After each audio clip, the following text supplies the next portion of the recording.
तर नमस्कार गाववाल्यांनो, आज मी तुमच्यासाठी ना एक अशी मस्त भूताची स्टोरी घेऊन आले आणि ही स्टोरी मला माझ्या मैत्रिणीने शेअर केलेली. कारण की तिच्यासोबत हे घडलेलं तेव्हा तिने मला ह्या गोष्टी सांगितलेलं. मैत्रिणी होत्या, त्यांच्यासोबत आहे ना त्यातली जी एक होती तिला कायम तिथे काही ना काहीतरी ना असे प्रसंग किंवा काही ना काही घटना घडत होत्या आणि त्या फक्त तिच्यासोबतच म्हणजे तिला रिलेट व्हायच्या किंवा तीच स्वतः अनुभवत होते तिकडच्या गोष्टी. आणि जी दुसरी फ्रेंड होती ना तिला काहीच म्हणजे काहीच तिथे कधी अनुभवही आला नव्हता, तिथे काही दुसरीकडेही कधी अनुभव आला नव्हता. तर ती जी दुसरी मैत्रीण होती, आता नावं आपण काहीतरी ठेवूया. एक होती नम्रता, एक होती सायली. ओके. तर नम्रता आहे ना, तिला कायम काही ना काहीतरी अनुभव यायचे आणि जी सायली होती ना, तिला असे अनुभव वगैरे येत नव्हते. म्हणजे तिचा ह्या गोष्टींवरती विश्वास नव्हता. तिला भीती वाटायची भुतांची वगैरे, पण तिला विश्वास नव्हता. तर एक दिवशी असं झालं, नम्रता आहे ना, तिने तिला किती वेळा तरी सांगितलेलं, "बघ, मला ना इथे खूप वेळा असा एक्सपिरियन्स येतोय. तू सुद्धा कधीतरी एक्सपिरियन्स घेशील, त्यामुळे तू थोडं सावध राहा किंवा थोडं त्या गोष्टीवरती राहा." तिचं असं झालं, की बघ सायलीने तिला सांगितलं, की "तू मला पकवतेस, मला माहिती आहे." आता फर्स्ट टाईम जर कुठली मैत्रीण आपल्याला सांगते, तर आपल्याला असंच वाटतं, "अरे, ही तर काय वेड्यात काढते."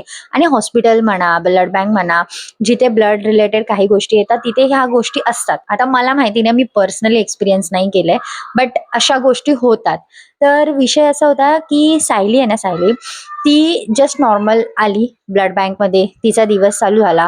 तिला हार्डली त्या ब्लड बँकमध्ये 8-9 महिने झाले होते आणि तिला कधी हा एक्सपिरियन्स कधीच आला नव्हता भूतांचा वगैरे काय असा.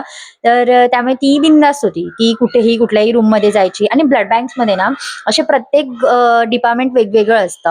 म्हणजे ब्लड कलेक्शनचं वेगळं असतं, रिफ्रेशमेंट वेगळा असतो. परत त्याच्यामध्ये आम्ही जे टेस्टिंग करतो ते डिपार्टमेंट वेगळं असतं. असे वेगवेगळे डिपार्टमेंट्स होते. तर झालं काय, तिला नम्रता आहे ना, ती कायम तिला सांगायची, "बघ माझ्यासोबत असं झालं, तसं झालं." आणि सायलीच्या हे सगळ्या काही गोष्टी डोक्यात नव्हत्या. म्हणजे ज्याला एक्सपिरियन्सच येत नाही, तो त्या गोष्टी डोक्यात ठेवेलच का? तिचं असं झालं. आणि एक दिवस जेव्हा सायली काम करत होती, सायली होती जिथे एक फ्रीज असतात, फ्रीजवाली रूम असते. तिथे ना सगळे आपले जे काही ब्लड कलेक्ट वगैरे करून ठेवलेले असतात, ब्लड कॅम्प्स वगैरे होतात, त्याचं ब्लड जे कलेक्ट करून ठेवलेलं असतं ना, ते त्या रूममध्ये ठेवलेलं होतं.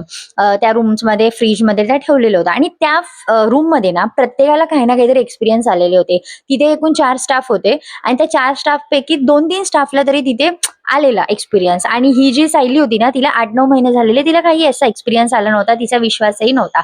सो ती त्या रूममध्ये इझिली जायची. तिथली लाईट जरी बंद असली तरी घाबरून नम्रता तिला पाठवायची, "तू जा, मी जाणार नाही." आणि ती सायली बिंदास जायची. आणि एक दिवस सायली तिथे काम करत होती. तिचं काहीतरी ब्लडच्या रिलेटेड तिथे काम होतं, म्हणून ती त्या रूममध्ये गेलेली. त्या रूममध्ये ती गेलेली ना, तेव्हा ती ब्लड आहे ना, तिथलं ती काउंट करत होती, की किती ब्लड बॅग्स आहेत वगैरे त्याचा स्टॉक घ्यावा लागतो. तर तो ती स्टॉक नॉर्मली घेत होती. आणि त्यांच्यामध्ये ना एक मुलगा होता, तो खूप मस्तीखोर होता, खूप मस्तीखोर. म्हणजे त्याला काही ना काहीतरी मस्ती करायची सवय होती. म्हणजे कोणी त्या रूममध्ये असेल ना, तो घाबरवायला वगैरे जायचा. तो नाईटला असायचा. तो पण काय-काय स्टोरीज वगैरे सांगायचा. पण ऑब्व्हियस आहे नाईटवाल्यांवरती कोणी आणि मुलगा असेल तर विश्वासच ठेवत नाही. हा पकवतोय. हा नाईटला असतो तिथे म्हणून हा काहीही पकवतोय. सो त्याला ती लोकं वेड्यातच काढायचे. "ए चल रे, पकवू नको रे, चल रे," असं करून. तर तो त्या दिवशी सुट्टीवरती होता. तो सुट्टीवरती होता त्यामुळे हिच्या ना ते लक्षात नाही. सानिकाला ते माहिती नव्हतं आणि ती ना जस्ट तिथे स्टॉक घेत असताना आहे ना, तिला असं जाणवलं, की माझ्या मागून कोणीतरी गेलंय. म्हणजे तिला असं फील झालं. सो आणि तिने असा विचार केला, की तो मुलगाच असेल. तिला माहिती नव्हतं तो सुट्टीवरती आहे. म्हणून तिचं असं झालं, की आणि लिटरली ती स्वतः सांगत होती, मला जेव्हा तिने हा एक्सपिरियन्स सांगितला, ती ती म्हणत होती, की मला स्वतःला जाणवलं माझ्या मागून कोणीतरी गेलं. आणि ती ना जस्ट उठली. तिला माहित होतं हा मस्ती करणार आहे. हा मस्ती करणारा पोरगा असणार आणि तिने जस्ट मागे वळून बघितलं आणि तिने स्माईल दिली. लिटरली तिथे कोणी नव्हतं. ती बोलली, की मला लिटरली म्हणजे कोणीतरी चालत गेलं असं पायाचं वगैरे बोललो ना आपण, एक चाहूल लागते, की कोणीतरी गेल्याची चाहूल. तिला ती लागली. बट ती बोलते, की मागे वळून जेव्हा मी पाहिलं, तेव्हा माझ्या मागे कोणी नव्हतं आणि ती तिथे कधीच न घाबरणारी मुलगी तिथून घाबरत ती जी बाहेर गेली आणि तिथून पळून गेली. म्हणजे ती तिच्या बाहेरच्या एका रूममध्ये गेली. तिने तिथे जाऊन मग मॅडमला वगैरे सांगितलं, की तो आलेला का? आता त्या मुलाचं नाव आपण ठेवूया काहीतरी साहिल वगैरे ठेवूया. तर साहिल होता का? तो तिथे मला असं वाटलं की तोच आहे. मग तेव्हा तिला तिथल्या स्टाफनी सांगितलं, "आज तर तो सुट्टीवर आहे, तो येणारच नाही" म्हणून. आणि तिला तेव्हा रिअलाईज झालं, की काहीतरी त्या रूममध्ये आहे. काहीतरी घडतंय त्या रूममध्ये आणि त्या रूममध्ये ना बहुतेक जणांना म्हणजे नाईटवाले म्हणा, डेवाले म्हणा, प्रत्येकाला आहे ना त्या रूममध्ये असा एक्सपिरियन्स आलेलाच होता. आणि असं नाही की ती फक्त एकच ब्लड बँक आहे, तिथे असा काही प्रॉब्लेम आहे किंवा काय. प्रत्येक ठिकाणी काही ना काहीतरी प्रॉब्लेम असतो. हे जे हॉस्पिटल्स किंवा क्लिनिक्स वगैरे असतात ना, तिथे ह्या गोष्टी असतातच. आता असं नाही मी कुठल्या हॉस्पिटलचं नावच घेऊन सांगेल, "अरे तिथे भूत आहेच हां," असं नाही. बट बहुतेकांना प्रत्येक हॉस्पिटलमध्ये किंवा काही ना काहीतरी नर्स असतात, टेक्निशियन्स असतात, त्यांचे काही ना काहीतरी ना एक्सपिरियन्स असतातच असतात हॉस्पिटल्सचे.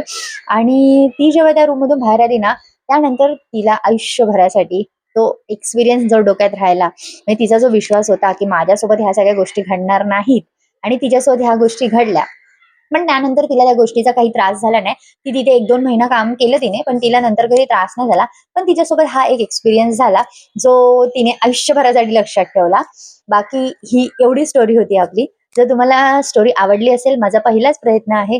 जर तुम्हाला स्टोरी आवडली असेल, तर नक्की कॉमेंट करा आणि तुमच्या सुद्धा स्टोरीज असतील, तर खालती मेसेजेस करा किंवा मी तुम्हाला पुन्हा सांगते, मी Facebookचं माझं अकाउंट आणि Instaचं अकाउंट देते. त्याच्यावरती मेसेज करा. आपण तुमच्या स्टोरीज पण लोकांसमोर घेऊन येऊया. तुमचं नाव घेऊन सुद्धा मी त्या स्टोरीज स्टार्ट करेल. फक्त ह्या स्टोरीला माझ्या फ्रेंडने नाही सांगितलेलं नाव सांगायला, सो मी नाव घेतलं नव्हतं. तसंच जर एखाद्याला जर स्टोरी द्यायची आहे, पण नाव नाही सांगायचंय, हां, नाव आणि तुमचं तुम्ही कुठे राहता वगैरे ते प्लेस जर तुम्हाला द्यायचं असेल, तर तेही देऊ शकता.